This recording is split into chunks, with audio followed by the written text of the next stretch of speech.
నియోజకవర్గాల పునర్విభజన తర్వాత ఉమ్మడి చిత్తూరు జిల్లాలోని 2 రిజర్వ్డ్ స్థానాల్లో టీడీపీ మొదటిసారి విజయం సాధించింది. తమను ఎవరూ కదిలించలేరనుకున్న వైసీపీ అభ్యర్థులకు ప్రజలు షాక్ ఇచ్చారు. రాజకీయాల్లోకి కొత్తగా ఎంట్రీ ఇచ్చిన టీడీపీ అభ్యర్థులు భారీ మెజార్టీతో విజయం సాధించారు. ఆ ఇద్దరు యువ ఎమ్మెల్యేలపై ప్రజలు చాలా ఆశలు పెట్టుకున్నారు. తమ సమస్యలు పరిష్కారం అవుతాయని ఆశిస్తున్నారు. ఇంతకీ ఎవరా ఎమ్మెల్యేలు, ఏ నియోజకవర్గాలు? Watch inside story.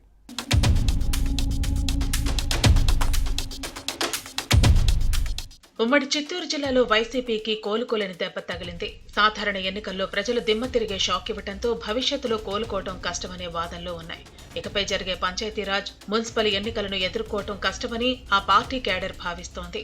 ఎన్డీఏ కూటమి పార్టీలు బాగా బలపడటంతో ఫ్యాన్ పార్టీ నెగ్గుకు రావడం కష్టమేనని చెబుతున్నారు. తాము పుంజుకోవడం అంత తేలిక కాదని క్యాడర్ చెబుతోంది. మొత్తం 14 నియోజకవర్గాలకు గాను 12 స్థానాలను టీడీపీ కైవసం చేసుకుంది. వైసీపీ కేవలం 2 సీట్లకే పరిమితమైంది. గతంలో ఎప్పుడూ గెలవని నియోజకవర్గాల్లో తెలుగుదేశం జెండాలు రెపరెపలాడాయి. మంత్రులు సహా హేమాహేమీలు అనుకున్న వారు మట్టి కరిచారు. వైసీపీ ప్రభుత్వంపై ఉన్న వ్యతిరేకత కూటమికి అనుకూలంగా మారింది. ఓట్ల వరదలో వైసీపీ కొట్టుకుపోయింది. నియోజకవర్గాల పునర్విభజన తర్వాత గెలవని నియోజకవర్గాల్లో కూటమి విజయం సాధించింది. ఉమ్మడి జిల్లాలో పూతలపట్టు, గంగాధర, నెల్లూరు, సత్యవేడు ఎస్సీ రిజర్వ్డ్ స్థానాలు. సత్యవేడు మినహా మిగిలిన 2 చోట్ల టీడీపీ గెలవని పరిస్థితి. నియోజకవర్గాల పునర్విభజన తర్వాత 2009లో జరిగిన ఎన్నికలతో పాటు అంతకు ముందు కూడా గెలవని స్థానాల్లో ఈసారి సైకిల్ పార్టీ విజయం సాధించింది. పూతలపట్టులో మురళీమోహన్, గంగాధర, నెల్లూరులో విఎం థామస్ గెలిచే రికార్డు సృష్టించారు. గతంలో కాంగ్రెస్, వైసీపీ అభ్యర్థులే ఇక్కడ విజయం సాధించారు.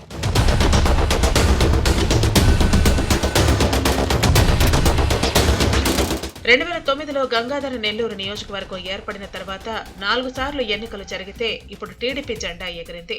వైసీపీ అభ్యర్థి కృపాలక్ష్మిపై టీడీపీ నుంచి పోటీ చేసిన థామస్ విజయం సాధించారు. నియోజకవర్గాల పునర్విభజనకు ముందు ఈ ప్రాంతం వేపంజరి అసెంబ్లీ స్థానంగా ఉండేది. 2009లో కాంగ్రెస్ ఎమ్మెల్యేగా గుమ్మడి కుతూహలమ్మ ప్రాతినిధ్యం వహించారు. ఆ తర్వాత 2 సార్లు ఇక్కడ వైసీపీ గెలిచింది. కుతూహలమ్మ వారసుడిగా రాజకీయాల్లోకి వచ్చిన కుమారుడు హరికృష్ణ 2014, 2019లో ఓడిపోగా ఫ్యాన్ పార్టీ నుంచి నారాయణస్వామి గెలిచారు. వైసీపీ ప్రభుత్వంలో 5 ఏళ్ల మంత్రిగా పనిచేసినా నియోజకవర్గానికి ఒరిగిందేమీ లేదనే విమర్శలు ఉన్నాయి. ఈసారి ఎన్నికల బరి నుంచి తప్పుకున్న ఈ నేత తన కూతురు కృపాలక్ష్మిని పోటీకి దింపారు. టీడీపీ నుంచి పోటీ చేసిన విఎం థామస్ వైసీపీ అభ్యర్థి కృపాలక్ష్మిపై 26,000 ఓట్ల మెజార్టీతో విజయం సాధించి చరిత్ర సృష్టించారు. వృత్తిరీత్యా డాక్టరై ఈయన చెన్నై కేంద్రంగా దేశంలోని పలు ప్రాంతాలతో పాటు విదేశాల్లో వైద్య సేవలు అందించారు. ఎన్నికలకు ఏడాది ముందు గంగాధర, నెల్లూరు నియోజకవర్గ టీడీపీ ఇన్ఛార్జిగా అడుగుపెట్టి పార్టీని పటిష్టం చేశారు. క్యాడర్ను సమన్వయపరిచారు. జనసేన, బీజేపీతో పొత్తు కుదిరిన తర్వాత ఆ పార్టీల నేతలు, కార్యకర్తలను కలుపుకొని ముందుకు సాగారు. వ్యూహాత్మకంగా వ్యవహరించి ఫ్యాన్ పార్టీ అభ్యర్థి కృపాలక్ష్మిని మట్టి కరిచారు. భవిష్యత్తులో ఇక్కడ ఇతర పార్టీల మనుగడ కష్టమనే అభిప్రాయాలు వ్యక్తం అవుతున్నాయి.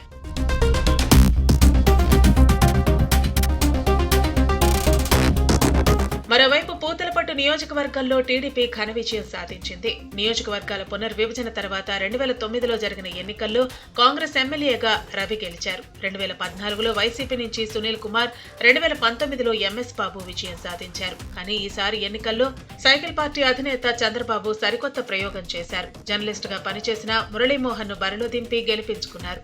ఎన్నికలకు 6 నెలలకు ముందే ఈ నేతను అభ్యర్థిగా ప్రకటించారు. ఎలాంటి రాజకీయ అనుభవం లేని మురళీమోహన్ నియోజకవర్గంలోని ప్రతి గ్రామంలో పర్యటించారు. పార్టీలకు అతీతంగా ప్రతి గడపకు తిరిగి వినూత్నంగా ప్రచారం చేశారు. ఫ్యాన్ పార్టీ అభ్యర్థి సునీల్ కుమార్ పై 15,000 పైచిలకు ఓట్ల మెజార్టీతో గెలిచి టీడీపీ పతాకాన్ని రెపరెపలాడించారు. వైసీపీ పాలనలో అపరిష్కృతంగా ఉన్న సమస్యలు, నియోజకవర్గ అభివృద్ధిపై దృష్టి పెట్టాలని ప్రజలు కోరుతున్నారు. మొత్తానికి పూతలపట్టు, గంగాధర, నెల్లూరు అసెంబ్లీ నియోజకవర్గాల ఆవిర్భావం తర్వాత మొదటిసారి సైకిల్ పార్టీ విజయం సాధించడంతో క్యాడర్లో జోష్ పెరిగింది. ఇద్దరు ఎమ్మెల్యేలు యువకులు కావడంతో పార్టీ మరింత బలోపేతం అవుతుందని టీడీపీ నాయకత్వం భావిస్తోంది. ప్రజలు కూడా తమ సమస్యలు పరిష్కారం అవుతాయని ఆశిస్తున్నారు. పూతలపట్టు ఎమ్మెల్యే మురళీమోహన్, గంగాధర, నెల్లూరు శాసనసభ్యుడు విఎం థామస్ తెలుగుదేశం నాయకత్వంతో పాటు జనం ఆశలు, ఆకాంక్షల మేరకు ఎలా పనిచేస్తారో చూడాలి.